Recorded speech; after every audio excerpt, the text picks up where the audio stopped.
Restaurant na may unique ambience dito sa Kuwait. Kumain nga kami sa isang restaurant dito sa Old Souk Salmiya. Ito nga ang Resto Coffee Shop na garahe. Matatagpuan nga ang Resto Coffee Shop na to sa building ng Little Manila. Meron nga itong design at unique na interior na para kang nasa isang bar. At napaka-cozy sa loob nito. Garahe.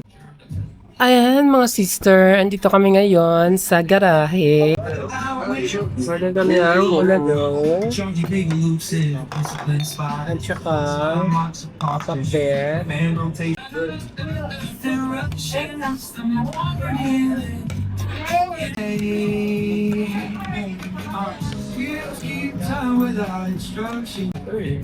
Ayan, magtsatsaang muna kami.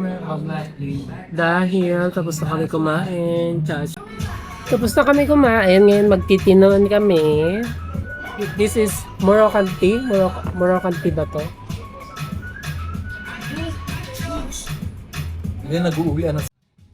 Nagsisya nga kami after namin kumain habang nagtiti at unique nga ang sisya nila dito dahil merong yelo. Kamusta naman yung pagkain, sis? Okay naman, nagustuhan ko yung yung bangus. Kaso yung Hindi ba siya lasang gilig? hindi naman. Kaso yung pakbet, matigas yung okra. Matagas yung okra, magulang na siya. Magulang na yung okra, thunders na. Masarap naman yung food. Yung bulalo sakto lang. For me, the bulalo is 8 out of 10. Kasi hindi masyadong artificial yung lasa. Tapos, okay naman, malambot naman yung beef, yung karne.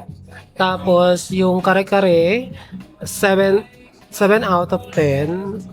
Sakto lang yung lasa, pero hindi yun yung kare-kare na yung ini-expect ko na nakain ko na before. Pero okay naman siya, okay naman yung lasa. Matigas lang yung okra. So, 7 out of 10. Ayan mga Cubs, kung naghahanap kayo ng ganitong ambience na restaurant, dito lang yan sa Old Souk Salmiya sa may Little Manila Building. All in all naman, marirate ko siya ng 8 out of 10. Okay naman yung service at masarap naman yung food. Medyo pricey lang yung food nila kumpara sa ibang Filipino restaurant dito sa Old Souk Salmiya. Pero consider naman na mayroon kang ganitong ambience pag kumain ka dito. Ayun lang.